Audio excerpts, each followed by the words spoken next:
Good morning, ladies and gentlemen. It's truly an honor to stand before you today and talk about something that has not only shaped my career as a researcher, but deeply transformed my life as a woman, a mother, a friend, and a human being: vulnerability. Now, I know just hearing that word, vulnerability, makes many of us uncomfortable. It sounds soft, it feels weak, and for most of us, it triggers thoughts of fear, shame, or imperfection. But I want to challenge that today. I want to invite you to explore what I believe is one of the most misunderstood and underutilized sources of strength in our lives. You see, when I first began studying human connection over 2 decades ago, I didn't expect vulnerability to show up at the heart of every story. But it did, again and again. Whether it was courage, creativity, innovation, or love, the common denominator was vulnerability. Not the absence of fear, but the willingness to show up when we can't control the outcome. That is real power. Let me share with you 6 key truths about the power of vulnerability that changed the way I live, love, lead, and connect. Vulnerability is not weakness, it's courage in its purest form. We live in a culture that associates vulnerability with flaws or fragility. But here's the truth. Vulnerability is the first step in any act of bravery. The soldier who walks into battle, the entrepreneur who risks failure, the parent who lets go of control, none of them are weak. They are vulnerable and they are strong. It takes enormous courage to be seen, to be real, to be imperfect. You can't selectively numb emotions. When we numb the hard stuff, fear, grief, disappointment, we also numb joy, gratitude, and love. Vulnerability means allowing ourselves to feel the full range of emotion. When we lean into discomfort rather than escape it, we live more wholeheartedly. That's not easy, but it's where growth lives. It's where authenticity thrives. Vulnerability is the birthplace of innovation and creativity. Every new idea begins with uncertainty. Every breakthrough is preceded by doubt. Whether you're writing a book, launching a business, or creating art, you have to be willing to say, this might not work. That's vulnerability. And without it, nothing original is ever born. Playing it safe doesn't create risking failure, does. Real connection requires us to be seen. We crave belonging, yet we're terrified to show our true selves. We dress it up, we hide our struggles. But the irony is, connection doesn't happen when we're perfect. It happens when we're honest, when we say, me too. When we show up as we are, not as who we think we should be. Vulnerability is what pulls people closer, not apart. Vulnerability makes us better leaders. Great leadership isn't about having all the answers. It's about creating space for trust, feedback, and growth. When leaders admit mistakes, ask for help, or say, I don't know, they don't lose respect, they gain it. Vulnerability in leadership builds resilience in teams, fuels innovation, and fosters psychological safety. People don't follow perfection, they follow truth. Vulnerability is a daily practice, not a one-time act. We don't flip a switch and suddenly live vulnerably forever. It's a conscious choice we make over and over again. It means setting boundaries, being honest with ourselves, asking for what we need, and daring to be deeply seen. It's not easy, but it's worth it, because the alternative, disconnection, regret, numbness, is far more painful. Vulnerability is not weakness, it's courage in its purest form. And that is perhaps one of the hardest truths for many of us to accept, because we have been taught from a very young age to hide our fears, to mask our insecurities, and to present a version of ourselves that looks put together, even when everything inside of us feels like it's falling apart. We live in a world that rewards certainty, control, and confidence. We admire the ones who seem unaffected, who stay composed under pressure, who never seem to crack. But the truth, I have come to understand through years of research and thousands of interviews, is that the people who are truly brave, The ones who lead with their hearts and live fully are not the ones who are invincible. They are the ones who are vulnerable. Vulnerability showing up when you have no guarantee of the outcome. It is having the courage to speak your truth. When your voice shakes, it is being willing to try something new, to love someone deeply, to share an idea or a piece of your story, knowing that you might be rejected, misunderstood, or even laughed at, still choosing to show up anyway. That is not weakness. That is strength. That is the kind of courage that changes lives and shifts culture, because it comes from a place of truth and authenticity. We often mistake vulnerability for oversharing or emotional exposure without boundaries, but vulnerability is deeply intentional. It is about being real, not raw. It is about being honest, not careless.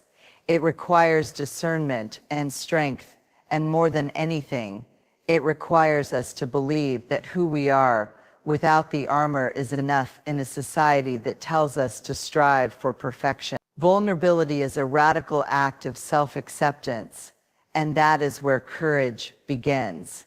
I have heard countless stories from people who dared greatly, who walked into rooms where they didn't feel like they belonged, who started conversations that scared them, who asked for help when everything in them said they should handle it alone.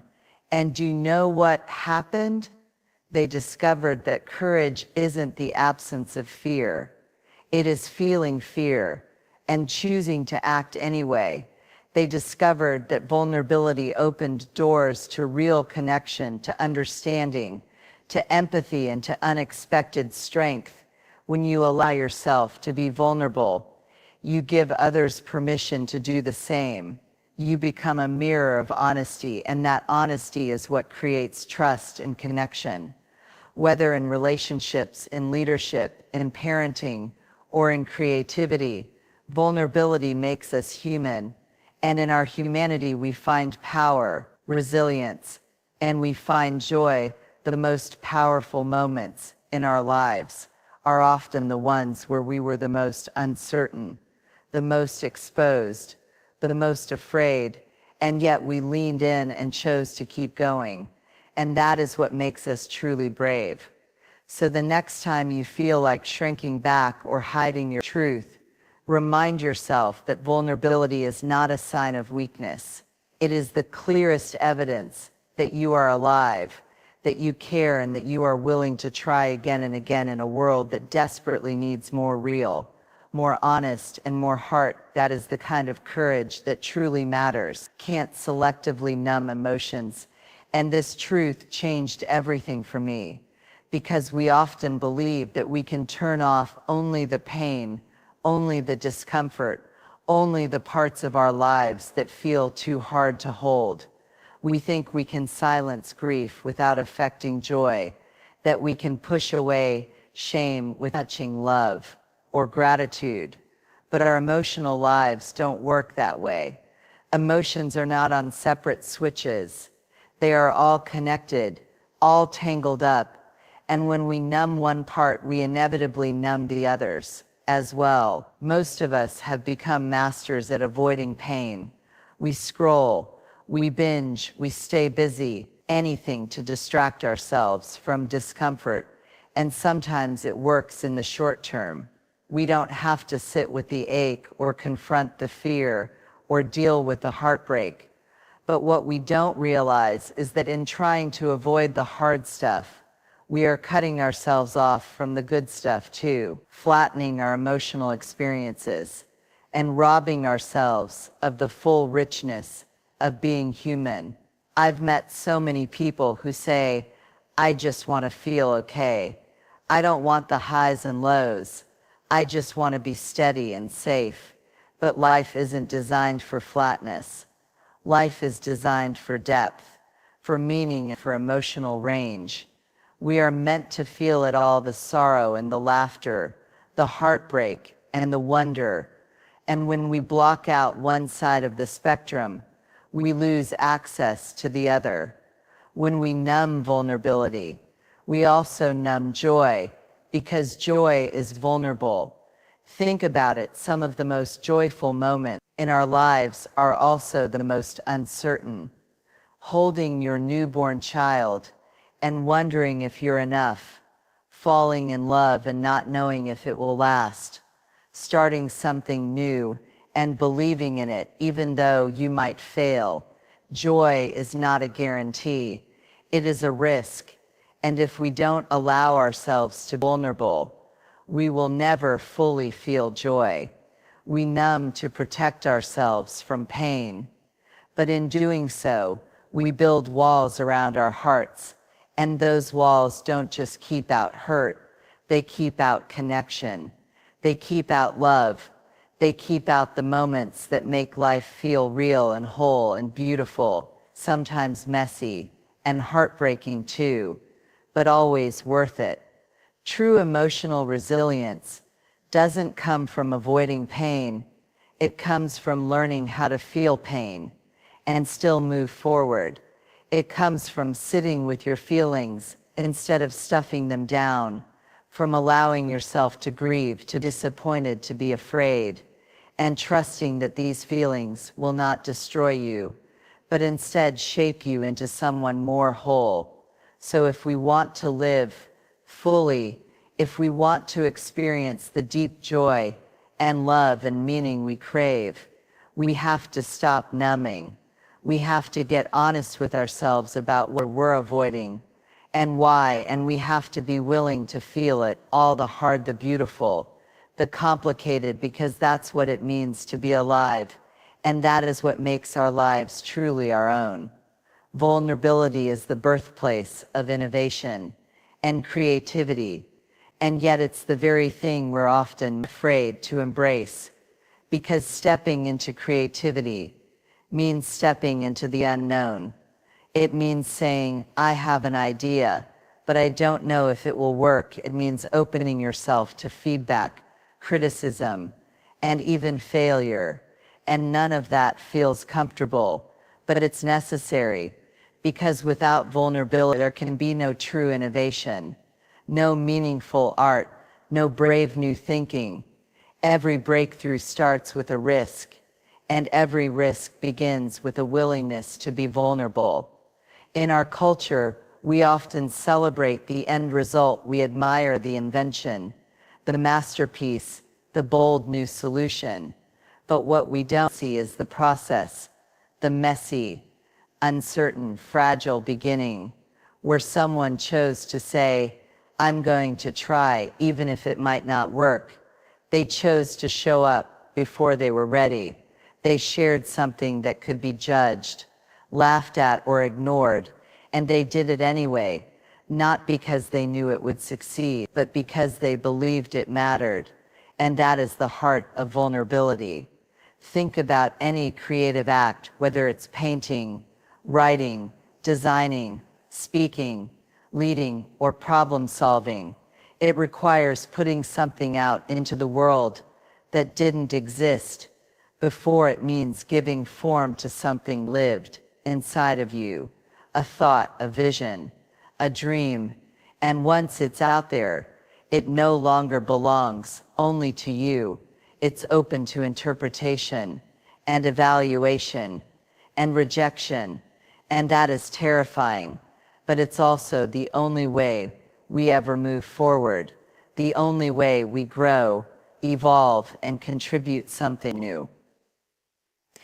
Innovation doesn't come from certainty.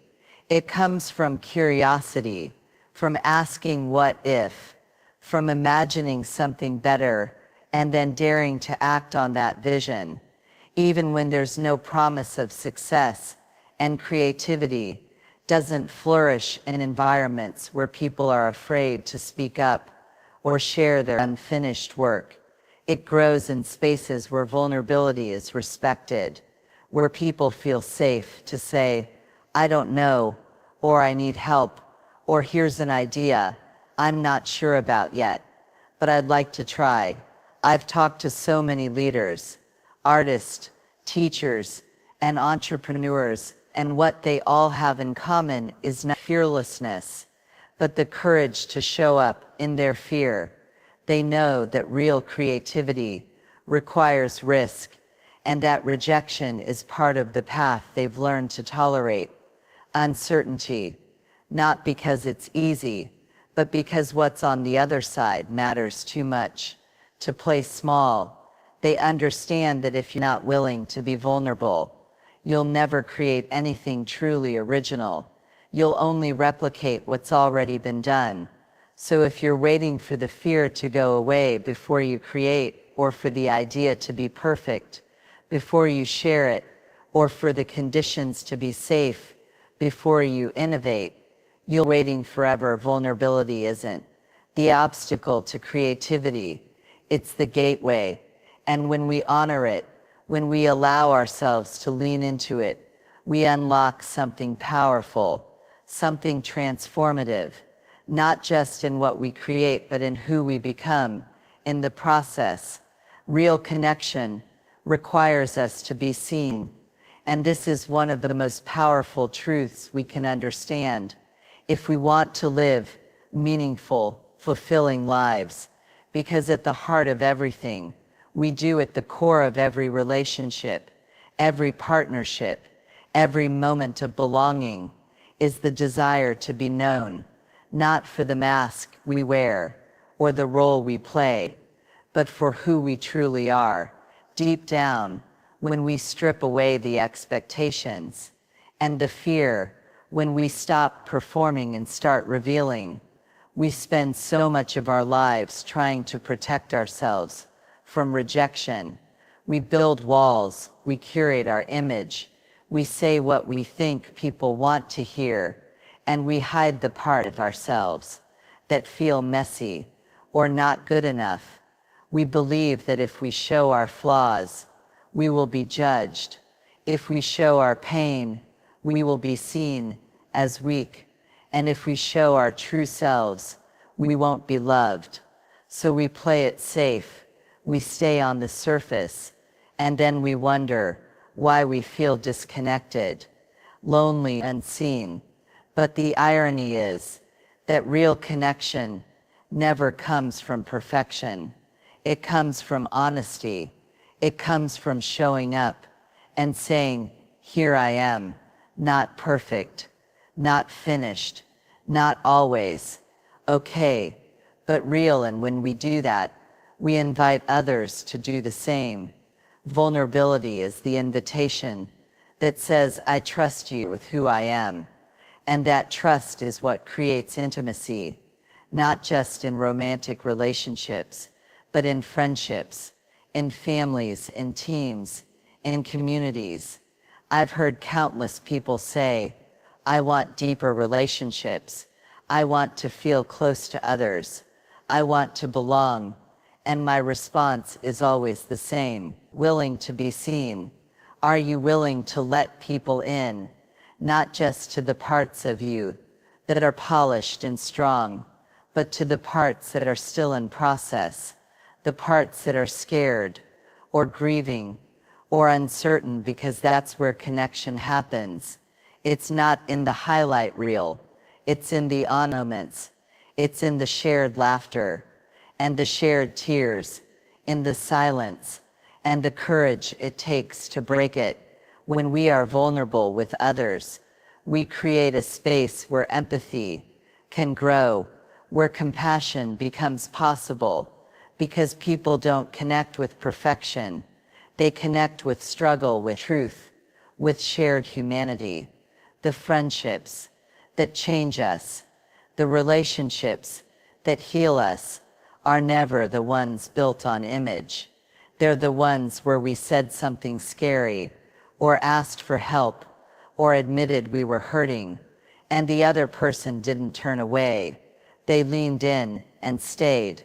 Being seen requires courage, but the reward is profound, because when someone truly sees you and accepts you, not in spite of your imperfections, but because of your authenticity, you feel a kind of belonging that no amount of approval or applause can replace.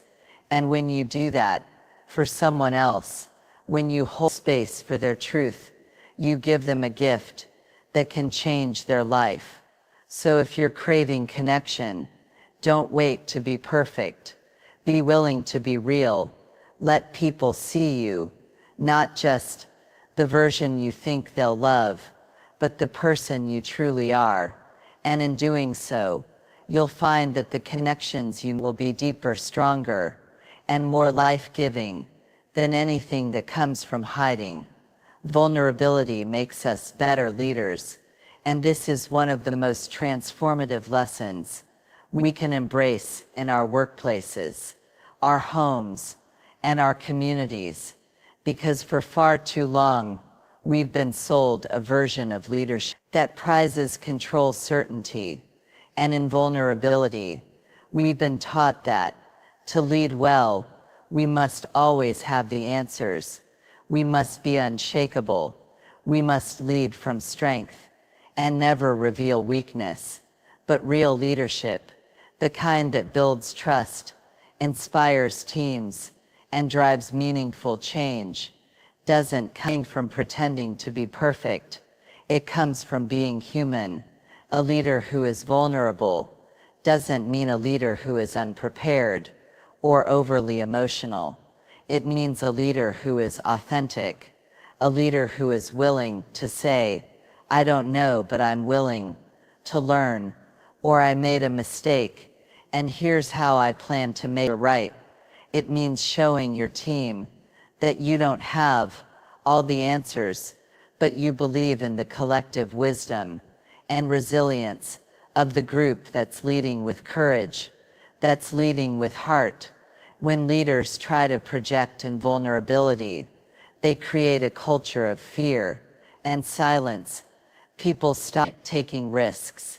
They stop asking questions. They stop speaking up because they're afraid of being seen as weak or wrong. But when leaders model vulnerability, they create psychological safety. They open the door for honest conversations, real collaboration, and creative problem solving. People feel safe to show up as they are, to contribute fully, and to grow without fear of shame or ridicule. Vulnerability in leadership is also about empathy.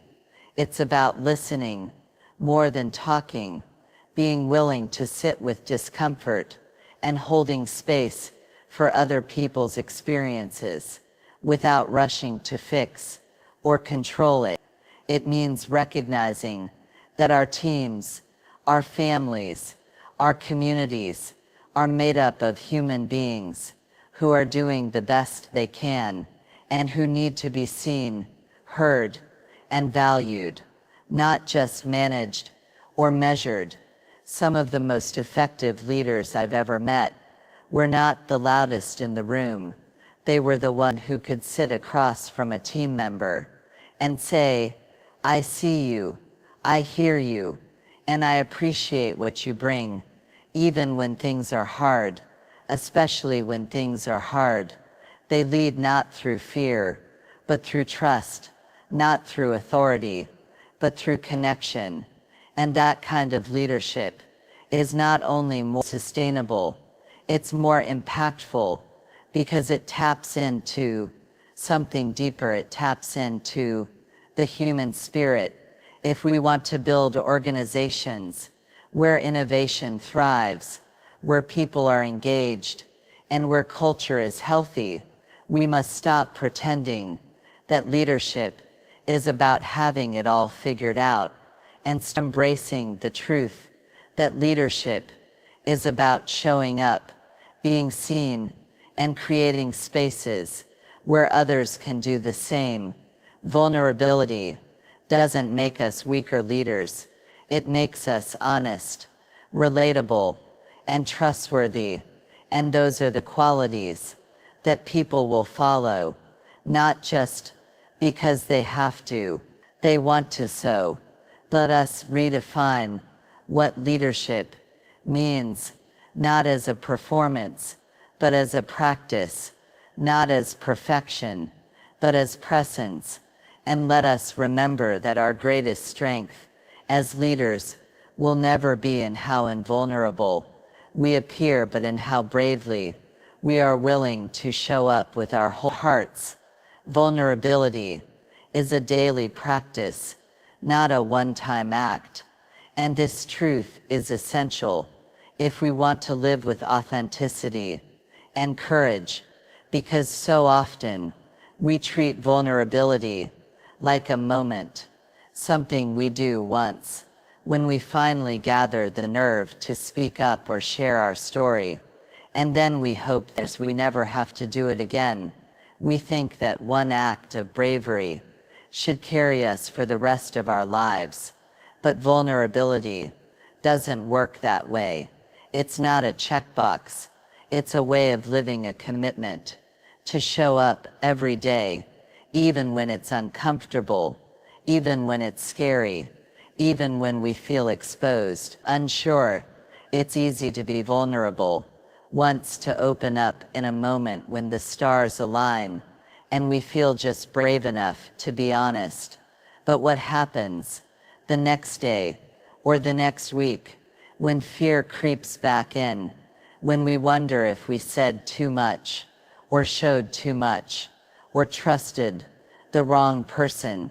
The practice, vulnerability, is what helps us stay rooted in our truth, even when doubt whispers that it's safer to retreat. It's about choosing to keep our hearts open in a world that often tells us to harden them. Living vulnerably means waking up every day and deciding to engage fully with life. It means having hard conversations instead of avoiding them. It means setting boundaries instead of trying to please everyone. It means asking for help when we need it instead of pretending to be fine. It means allowing ourselves to celebrate our wins without downplaying them, and to grieve our losses without rushing through them. It means staying present with ourselves and with others, even when everything in us wants to disconnect. One of the most powerful aspects of vulnerability as a practice is that it builds resilience. Every time we choose to be honest, every time we risk showing up and being seen, our capacity to handle discomfort, and we deepen our connection to who we really are. It's not about becoming fearless. It's about learning to live with fear without letting it control us. And with every act of vulnerability, we grow stronger, not because we are unbreakable, but because we are willing to break open and rebuild with integrity. This daily practice also reminds us that we are not alone, that everyone around us is carrying their own fears, doubts, and stories. And when we live vulnerably, we give others permission to do the same. We create a ripple effect that changes how we relate, work, how we love, and how we lead. Vulnerability becomes not just something we do, but who we are. And from that place, we begin to experience life more fully, more honestly, and more deeply than ever before. So don't wait for the perfect moment to be vulnerable. Don't wait until you feel completely ready, or safe, or certain, because those conditions may never come. Instead, choose vulnerability today, and again tomorrow, and again the next day, and trust that every time you show up as your real self, you are choosing a life of courage, connection, and wholeheartedness, and that is always worth it. So in the end, vulnerability is not about winning or losing. It's about having the courage to show up when you can't predict or control the outcome. It's about choosing authenticity over approval, truth over perfection, and connection over comfort. It's about being brave enough to say, "This is me, all of me," trusting that who you are is already enough. The world doesn't need more perfection. It needs more presence. It needs more people willing to say, I don't have it all together, but I'm still here. I'm still trying and I still believe in what's possible. When we show up with open hearts, because when we live with vulnerability, we don't just change our own lives, we give others the permission and the courage to do the same. So dare to be seen, dare to be real, and dare to live with your whole heart, because that is where true strength begins, and that is where life becomes most beautiful. And I leave you with this. You were never meant to have it all figured out. You were never meant to be bulletproof. You were meant to feel deeply, to try bravely, to fall and rise again. Vulnerability isn't the enemy of strength. It is, and when you allow yourself to be seen, really seen, you open the door to joy, connection, and transformation. So let's stop asking, what if I fail? And start asking, what if I